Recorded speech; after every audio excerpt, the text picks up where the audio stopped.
Hello, my name is John Nagoski, and I'm a native speaker of English from Wisconsin in the USA.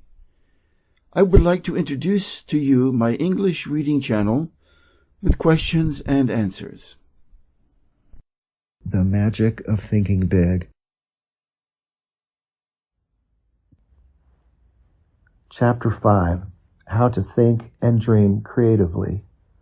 First, let's clean up a common fallacy about the meaning of creative thinking. For some illogical reasons, science, engineering, art, and writing got tabbed as about the only true creative pursuits. Most people associate creative thinking with things like the discovery of electricity, or polio vaccine, or the writing of a novel, or the development of color television. Certainly, accomplishments like these are evidence of creative thinking. Each forward step made in the conquest of space is the result of creative thinking, lots of it. But creative thinking is not reserved for certain occupations, nor is it restricted to super intelligent people. Well then, what is creative thinking? A low-income family devises a plan to send their son to a leading university. That's creative thinking. A family turns the street's most undesirable lot into the neighborhood beauty spot. That's creative thinking. A minister develops a plan that doubles his Sunday evening attendance. That's creative thinking.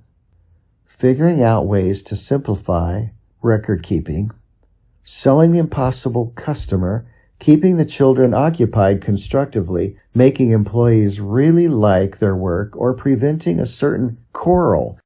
All of these are examples of practical, everyday creative thinking. Creative thinking is simply finding new, improved ways to do anything. The rewards of all types of success in the home, at work, in the community, hinge on finding ways to do things better. Now let's see what we can do to develop and strengthen our creative thinking ability. Step 1. Believe it can be done. Here is a basic truth. To do anything, we must first believe it can be done. Believing something can be done sets the mind in motion to find a way to do it. To illustrate this point of creative thinking in training sessions, I often use this example. I ask a group, how many of you feel it is possible to eliminate jails within the next 30 years? Invariably, the group looks bewildered, not quite sure they heard right, and thinking they are listening to a real fuzzy-wuzzy. So after a pause, I repeat, how many of you feel it is possible to eliminate jails within the next 30 years? Once they're sure I'm not joking, someone always blasts me with something like, you mean to say you want to turn all those murderers, thieves, and rapists loose? Don't you realize what this would mean? Why, none of us would be safe. We have to have jails. Then the others cut loose. All order would break down if we didn't have jails. Some people are born criminals. If anything, we need more jails. Did you read in the morning's paper about that murder? And the group goes on, telling me all sorts of good reasons why we must have jails. One fellow even suggested, we've got to have jails so the police and prison guards can have jobs.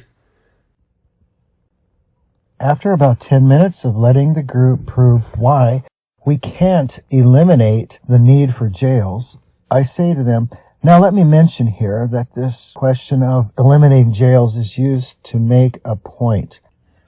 Each of you has come up with reasons why we can't eliminate the need for jails. Will you do me a favor? Will you try extra hard for a few minutes to believe we can eliminate jails?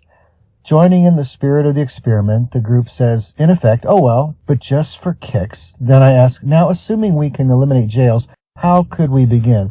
Suggestions came slowly at first. Someone hesitantly says something like, well, you might cut down crime if you establish more youth centers. Before long, the group, which 10 minutes ago was solidly against the idea, now begins to work up real enthusiasm. Work to eliminate poverty. Most crime stems from the low income levels. Conduct research to spot potential criminals before they commit a crime. Develop surgical procedures to cure some kinds of criminals. educate law enforcement personnel in positive methods of reform. These are just samples of the 78 specific ideas I've tabulated that could help accomplish the goal of eliminating jails. When you believe, your mind finds ways to do. This experiment has just one point. When you believe something is impossible, your mind goes to work for you to prove why. But when you really believe something can be done, your mind goes to work for you and helps you find the ways to do it. Believing something can be done paves the way for creative solutions. Believing something can't be done is destructive thinking. This point applies to all situations, little and big. The political leaders who do not genuinely believe permanent world peace can be established will fail because their minds are closed to creative ways to bring about peace. The economists who believe business depressions are inevitable will not develop creative ways to beat the business cycle. In a similar fashion, you can find ways to like a person if you believe you can. You can discover solutions to personal problems if you believe you can. You can find a way to purchase that new, larger home if you believe you can. Belief releases creative powers. Disbelief puts the brakes on. Believe and you'll start thinking constructively. Your mind will create a way if you let in. A little over 2 years ago, a young man asked me to help him find a job with more future.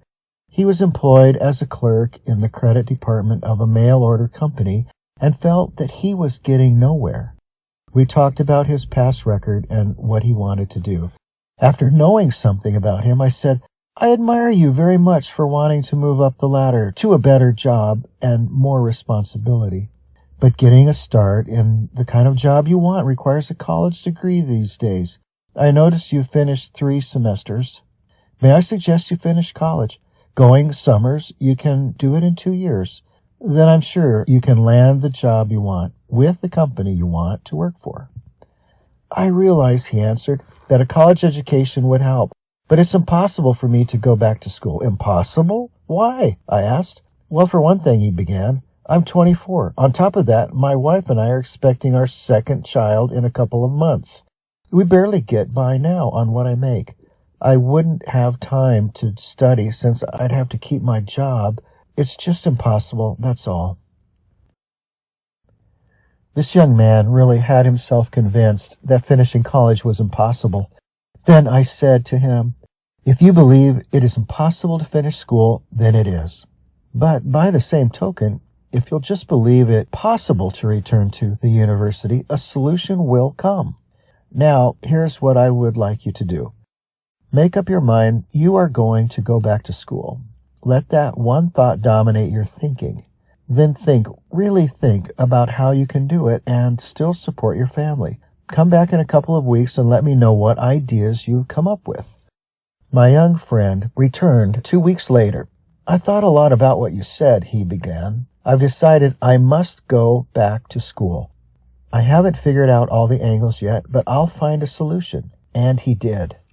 He managed to get a scholarship provided by a trade association, which paid his tuition, books, and incidentals. He rearranged his work schedule so he could attend classes. His enthusiasm and the promise of a better life won him his wife's full support. Together, they creatively found ways to budget money and time more effectively. Last month, he received his degree one day and went to work the next as a management trainee for a large corporation. Where there's a will, there is a way. Believe it can be done. That's basic to creative thinking. Here are suggestions to help you develop creative power through belief. 1. Eliminate the word impossible from your thinking and speaking vocabularies. Impossible is a failure word. The thought, it's impossible, sets off a chain reaction of other thoughts to prove you're right. Think of something special you've been wanting to do but felt you couldn't. Now make a list of reasons why you can do it. Many of us whip and defeat our desires simply because we concentrate on why we can't, when the only thing worthy of our mental concentration is why we can. Recently, I read a newspaper item that said there are too many counties in most states. The article pointed out that most county boundaries were established decades before the first automobile was built and while the horse and buggy was the chief mode of travel. But today, with fast automobiles and good roads, there is no reason why 3 or 4 counties could not be combined. This would cut down greatly on duplicated services so that taxpayers would actually get better service for less money.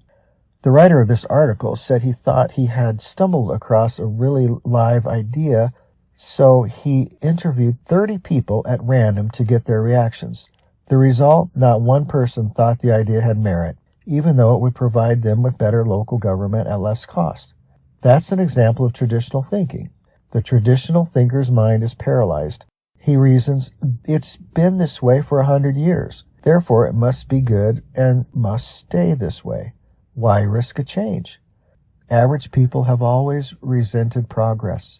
Many voiced a protest toward the automobile on the grounds that nature meant for us to walk or use horses. The airplane seemed drastic to many. Man had no right to enter the province reserved for birds. A lot of status quoers still insist that man has no business in space. One top missile expert recently gave an answer to this kind of thinking. Man belongs, says Dr. von Braun, where man wants to go. Around 1900, a sales executive discovered a scientific principle of sales management. It received a lot of publicity and found even its way into textbooks. The principle was this: there is one best way to sell a product. Find the best way, then never deviate from it. Fortunately for this man's company, new leadership came in time to save the organization from financial ruin.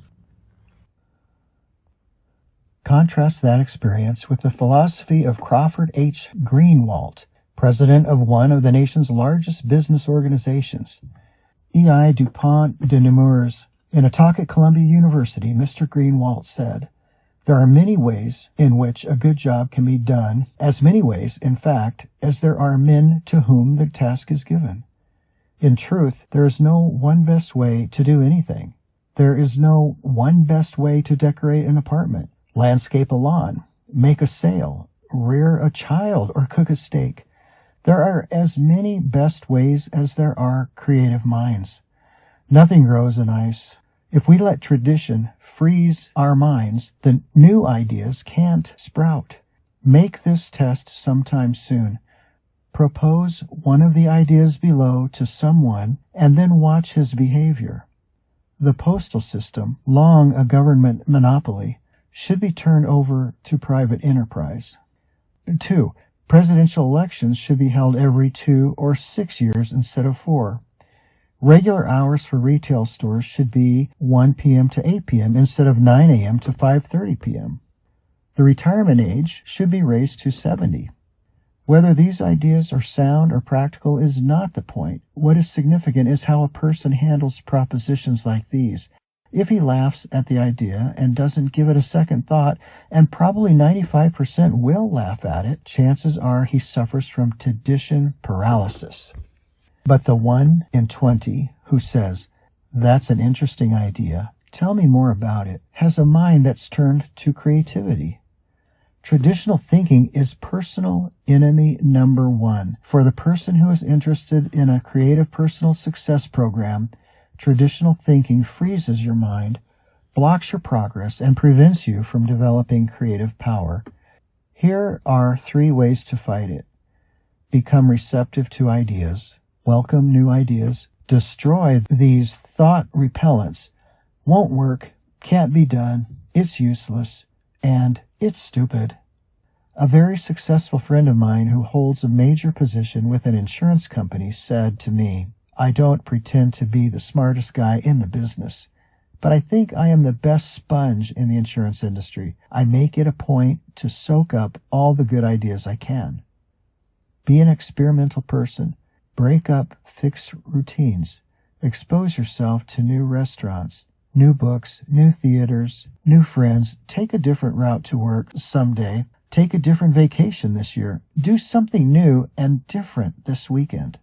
If your work is in distribution, develop an interest in production, accounting, finance, and the other elements of business. This gives you breadth and prepares you for larger responsibilities. Be progressive, not regressive. Not, that's the way we did it where I used to work, so we ought to do it that way here. But how can we do it better than we did it where I used to work? Not backward, regressive thinking, but forward, progressive thinking. Because you got up at 5:30 a.m. to deliver papers or milk the cows when you were a youngster doesn't necessarily mean it's a good idea for you to require your children to do the same. Imagine what would happen to the Ford Motor Company if its management allowed itself to think, "This year we've built the ultimate in automobiles. Further improvement is impossible. Therefore, all experimental engineering and designing activities are hereby permanently terminated." Even the mammoth Ford Motor Company would shrivel fast with this attitude. Successful people, like successful businesses, live with these questions. How can I improve the quality of my performance? How can I do better? Absolute perfection in all human undertakings, from building missiles to rearing children, is unattainable. This means there is endless room for improvement. Successful people know this, and they are always searching for a better way. Note, the successful person doesn't ask, "Can I do it better?" He knows he can. So he phrases the question, "How can I do it better?" A few months ago, a former student of mine in business for just 4 years opened her 4th hardware store. This was quite a feat, considering the young lady's small initial capital investment of only $3,500 and the relatively short time she had been in business. I visited her new store shortly after it opened to congratulate her on the fine progress she had made. In an indirect way, I asked her how she was able to make a success of these stores and open a 4th one when most merchants had to struggle to make a success of just one store. Naturally, she answered, "I worked hard, but just getting up early and working late isn't responsible for the 4 stores. Most people in my business work hard. The main thing I attribute my success to is my self-styled weekly improvement program." A weekly improvement program sounds impressive. "How does it work?" I asked.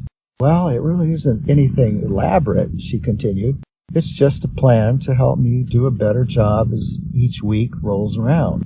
To keep my forward thinking on the track, I've divided my job into 4 elements: customers, employees, merchandise, and promotion. All during the week, I make notes and jot down ideas as to how I can improve my business. Then every Monday evening, I set aside 4 hours to review the ideas I've jotted down and figure out how to put the solid ones to use in the business. In this 4-hour period, I force myself to take a hard look at my operation. I don't simply wish more customers would shop in my store. Instead, I ask myself, what can I do to attract more customers? How can I develop regular, loyal customers? She went on describing numerous little innovations that made her first 3 stores so successful. Things like the way she arranged the merchandise within her stores. Her suggestion selling technique that sold 2 out of 3 customers merchandise they had not planned to buy when they entered her stores. The contest she developed that boosted sales during a slack season. I asked myself, what can I do to improve my merchandise offerings and get ideas? Let me cite just one case. 4 weeks ago, it occurred to me that I should do something to get more youngsters into the store. I reasoned, if I had something here to draw the kids to the store, I'd also draw more of the parents. I kept thinking about it, and then this idea came. Put in a line of small carded toys for children in the 4 to 8 age bracket. It's working. The toys take little space, and I make a nice profit on them. But most important, the toys have increased store traffic. Believe me, she went on, my weekly improvement plan works. Just by asking myself, how can I do a better job? I find the answers. It's a rare Monday night that I don't come up with some plan or technique that makes that profit and loss statement look better. And I've learned something else, too, about successful merchandising. Something that I think every person going into business for himself should know. What's that? I asked. Just this. It isn't so much what you know when you start that matters. It's what you learn and put to use after you open your doors that counts most. Big success. calls for persons who continually set higher standards for themselves and others, persons who are searching for ways to increase efficiency, to get more output at lower cost, do more with less effort. Top success is reserved for the I can do it better kind of person. General Electric uses the slogan, "Progress is our most important product." Why not make progress your most important product? The I can do better philosophy works magic. When you ask yourself, how can I do better? Your creative power is switched on, and ways for doing things better suggest themselves. Here is a daily exercise that will help you discover and develop the power of the I can do better attitude. Each day before you begin work, devote 10 minutes to thinking, how can I do a better job today? Ask, what can I do today to encourage my employees? What special favor can I do for my customers? How can I increase my personal efficiency? This exercise is simple, but it works. Try it, and you'll find unlimited creative ways to win greater success. Just about every time my wife and I would get together with a certain couple, the conversation would turn to working wives. Mrs. S. had worked several years before her marriage, and she had genuinely liked it. But now she'd say, I've got 2 youngsters in school, a home to manage, and meals to prepare. I simply haven't got time. Then one Sunday evening, Mr. and Mrs. S. and their children were in an automobile accident. Mrs. S. and the youngsters escaped serious injury, but Mr. S. received a back injury that left him permanently disabled. Now Mrs. S. had no choice but to go to work. When we saw her several months after the accident, we were amazed to find how well she had adjusted to her new responsibilities. You know, she said, 6 months ago I never dreamed I could possibly manage the house and work full time, but after the accident, I just made up my mind that I had to find the time. Believe me, my efficiency has gone up 100%. I discovered a lot of things I was doing didn't need to be done at all. Then I discovered that the children could and wanted to help. I found dozens of ways to conserve time, fewer trips to the store, less TV, less telephoning, less of those time killers. This experience teaches us a lesson. Capacity is a state of mind. How much we can do depends on how much we think we can do. When you really believe you can do more, your mind thinks creatively and shows you the way. A young bank executive related this personal experience about work capacity. One of the other executives in our bank left us with very short notice.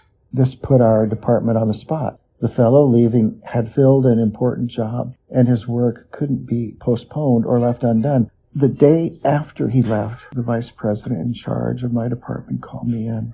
He explained to me that he had already talked individually to the 2 others in my group, asking them if they could divide the work of the man who had just left until a replacement could be found. Neither of them flatly refused, said the vice president, but each stated that he is up to his neck now with his own pressing work. I'm wondering if you could handle some of the overflow temporarily? Throughout my working career, I've learned that it never pays to turn down what looks like an opportunity. So I agreed and promised to do my very best to handle all the vacated job as well as keep up with my own work. The vice president was pleased at this. I walked out of his office knowing I had taken on a big job. I was just as busy as the 2 others in my department who had wiggled out of this extra duty, but I was determined to find a way to handle both jobs. I finished up my work that afternoon, and when the offices were closed, I sat down to figure out how I could increase my personal efficiency. I got a pencil and started writing down every idea I could think of. And you know, I came up with some good ones, like working out an arrangement with my secretary to channel all routine telephone calls to me during a certain hour each day, placing all outgoing calls during a certain hour, cutting my usual conference periods from 15 minutes to 10, giving all my dictation at one time each day. I had been handling my present job for over 2 years, and frankly, I was amazed to discover how much inefficiency I had let creep in. Within a week's time, I was dictating twice as many letters, handling 50% more phone calls, attending half again as many meetings, all with no strain. A couple more weeks passed. The vice president called me in. He complimented me on doing a fine job. He went on to say that he had looked over a number of people from both inside and outside the bank, but he had not yet found the right man. Then he confessed that he had already cleared with the bank's executive committee, and they had authorized him to combine the two jobs, put them both in my charge, and give me a substantial increase in salary. I proved to myself that how much I can do depends on how much I think I can do. Capacity is indeed a state of mind. Every day, it seems this takes place in the fast-moving world of business. The boss calls in an employee and explains that a special task must be accomplished. Then he says, "I know you've got a lot of work to do, but can you handle this?" Too often the employee replies, "I'm awfully sorry, but I'm all loaded down now. I wish I could take it on, but I'm just too busy." Under the circumstances, the boss doesn't hold it against the employee because it is extra duty, so to speak. But the boss realizes the task must be done, and he'll keep looking until he finds an employee who is just as busy as the rest, but who feels he can take on more. And this employee is the fellow who will forge ahead. In business, in the home, in the community, the success combination is do what you do better, improve the quality of your output, and do more of what you do, increase the quantity of your output. Convinced it pays to do more and better? Then try this two-step procedure. 1. Eagerly accept the opportunity to do more. It's a compliment to be asked to take on a new responsibility. Accepting greater responsibility on the job makes you stand out and shows that you're more valuable. When your neighbors ask you to represent them on a civic matter, accept it helps you to become a community leader. 2. Next, concentrate on how can I do more? Creative answers will come. Some of these answers may be better planning and organization of your present work, or taking intelligent shortcuts in your routine activities, or possibly dropping non-essential activities altogether. But let me repeat, the solution for doing more will appear. As a personal policy, I have accepted fully the concept, if you want it done, give it to a busy man. I refuse to work on important projects with persons who have lots of free time. I have learned from painful, expensive experience that the fellow who has plenty of time makes an ineffective work partner. All the successful, competent people I know are busy. When I start some project with them, I know it will be satisfactorily completed. I have learned in dozens of instances that I can count on a busy man to deliver, but I have often been disappointed in working with people who have all the time in the world. Progressive business management constantly asks, what can we do to expand output? Why not ask yourself, what can I do to expand my output? Your mind will creatively show you how. In hundreds of interviews with people at all levels, I've made this discovery. The bigger the person, the more apt he is to encourage you to talk. The smaller the person, the more apt he is to preach to you. Big people monopolize the listening. Small people monopolize the talking. Note this also. Top-level leaders in all walks of life spend much more time requesting advice than they do in giving it. Before a top man makes a decision, he asks, how do you feel about it? What do you recommend? What would you do under these circumstances? How does this sound to you? Look at it this way. A leader is a decision-making human machine. Now, to manufacture anything, you've got to have raw material. In reaching creative decisions, the raw materials are the ideas and suggestions of others. Don't, of course, expect other people to give you ready-made solutions.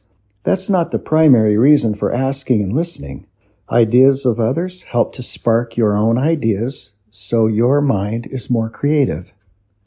Recently, I participated as a staff instructor in an executive management seminar. The seminar consisted of 12 sessions. One of the highlights of each meeting was a 15-minute discussion by one of the executives on the topic How I Solved My Most Pressing Management Problem. At the 9th session, the executive, whose turn it was, a vice president of a large milk processing company, did something different. Instead of telling how he had solved his problem, he announced his topic as Needed Help on Solving My Most Pressing Management Problem. He quickly outlined his problem and then asked the group for ideas on solving it. To be sure, he got a record of each idea suggested. He had a stenographer in the room taking down everything that was said. Later, I talked with this man and complimented him on his unique approach. His comment was, "There are some very sharp men in this group. I just figured I'd harvest some ideas. There's a good possibility something someone said during that session may give me the clue I need to solve the problem." Note: this executive presented his problem, then listened. In so doing, he got some decision-making raw material, and as a side benefit, the other executives in the audience enjoyed the discussion because it gave them the opportunity to take part. Successful businesses invest large sums in consumer research. They ask people about the taste, quality, size, and appearance of a product. Listening to people provides definite ideas for making the product more saleable. It also suggests to the manufacturer what he should tell customers about the product in his advertising. The procedure for developing successful products is to get as much opinion as you can, listen to the people who will buy the product, and then design the product and its promotion to please these people. In an office recently, I noticed a sign that said, "To sell John Brown what John Brown buys, you've got to see things through John Brown's eyes. And the way to get John Brown's vision is to listen John Brown has to say." Your ears are your intake valves. They feed your mind raw materials that can be converted into creative power. We learn nothing from telling, but there is no limit to what we can learn by asking and listening. Try this 3-stage program to strengthen your creativity through asking and listening.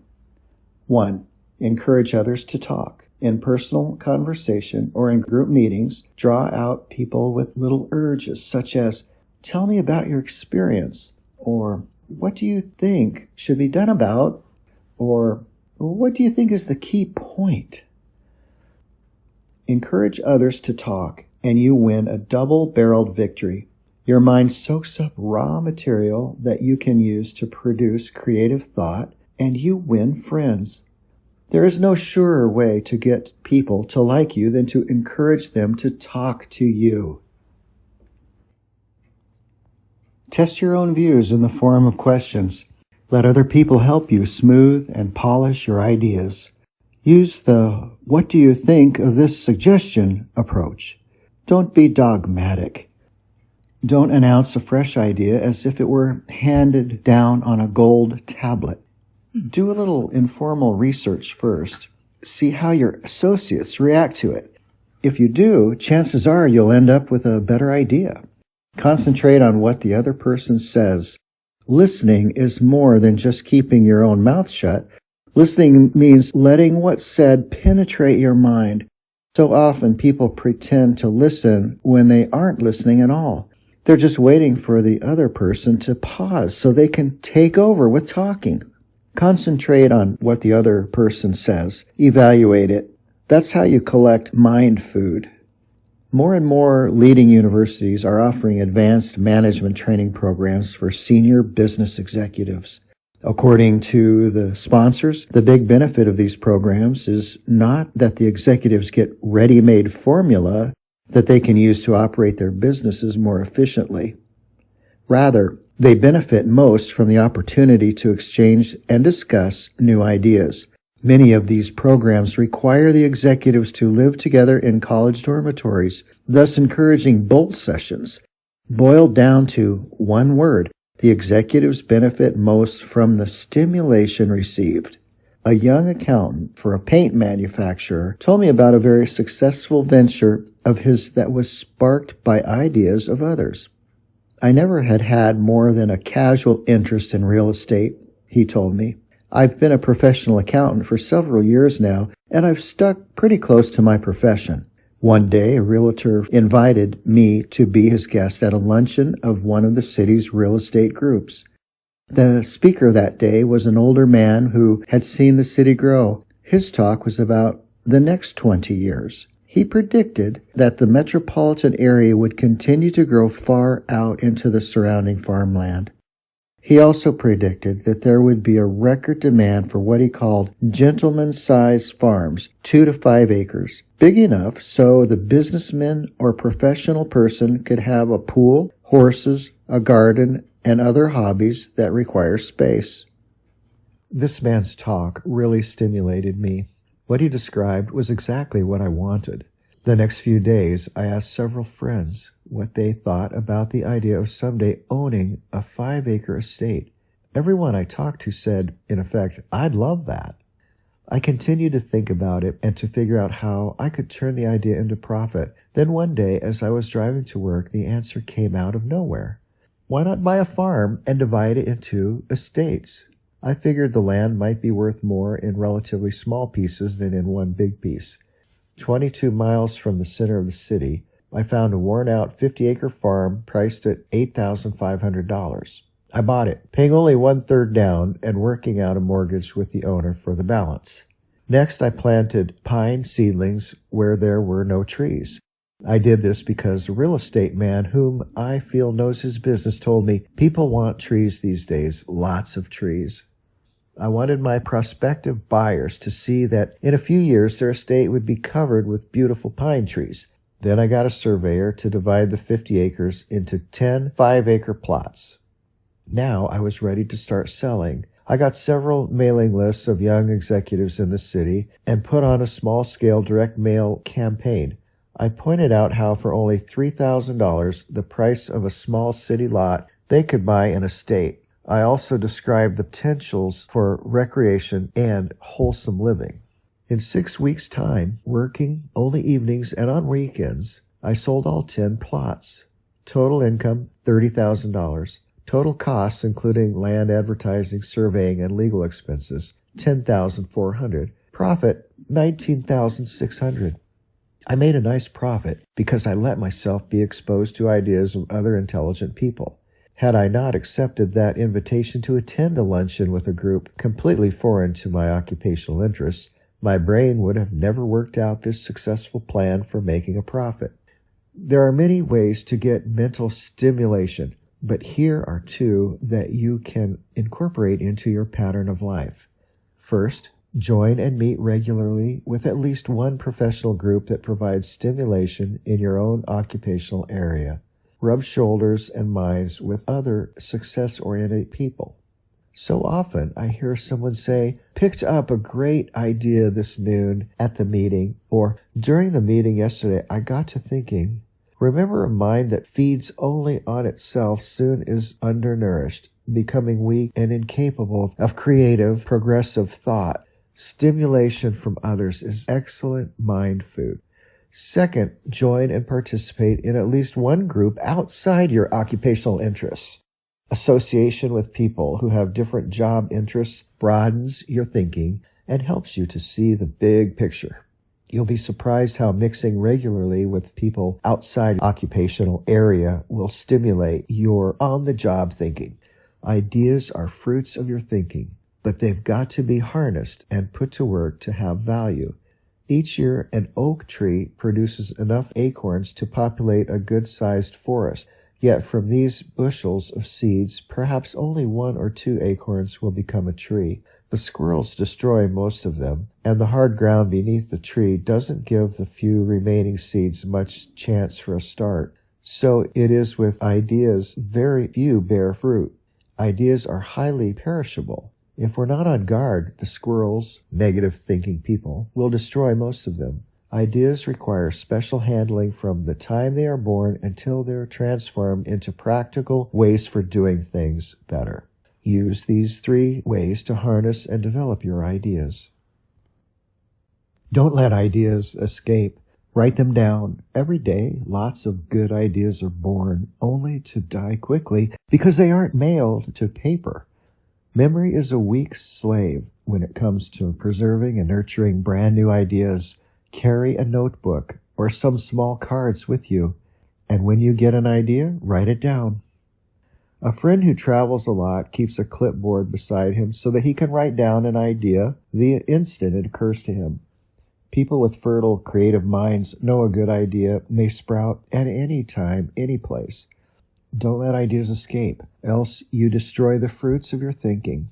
Fence them in. Next, review your ideas. File these ideas in an active file. The file can be an elaborate cabinet, or it can be a desk drawer. A shoebox will do. But build a fire and then examine your storehouse of ideas regularly.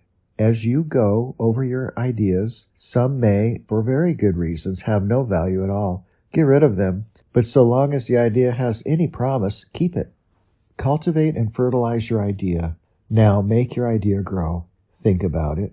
Tie the idea to related ideas. Read anything you can find that is in any way akin to your idea. Investigate all angles. Then, when the time is ripe, put it to work for yourself, your job, your future.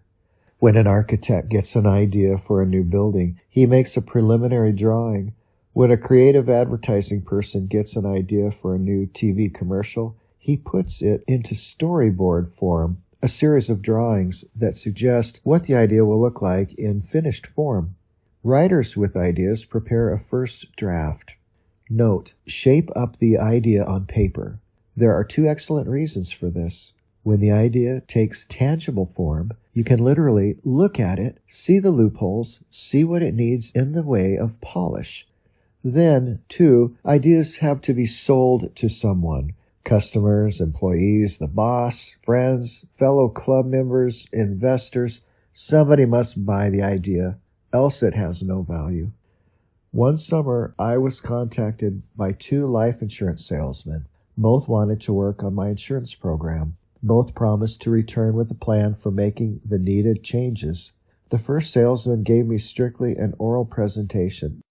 He told me in words what I needed, but I soon was confused. He brought in taxes, options, Social Security, all the technical details of insurance programming. Frankly, he lost me, and I had to say no. The second salesman used a different approach. He had charted his recommendations. All the details were shown in diagram form. I could grasp his proposal easily and quickly because I could literally see it. He sold me. Resolve to put your ideas in saleable form. An idea written or in some sort of picture or diagram form has many times more selling power than the idea presented only in oral form. Use these tools and think creatively. Believe it can be done. When you believe something can be done, your mind will find the ways to do it. Believing a solution paves the way to solution. Eliminate impossible, won't work, can't do. No use trying from your thinking and speaking vocabularies. Don't let tradition paralyze your mind. Be receptive to new ideas. Be experimental. Try new approaches. Be progressive in everything you do. Ask yourself daily, how can I do better? There is no limit to self-improvement. When you ask yourself, how can I do better? Sound answers will appear. Try it and see. Ask yourself, how can I do more? Capacity is a state of mind. Asking yourself Till's question puts your mind to work to find intelligent shortcuts. The success combination in business is do what you do better, improve the quality of your output, and do more of what you do, increase the quantity of your output.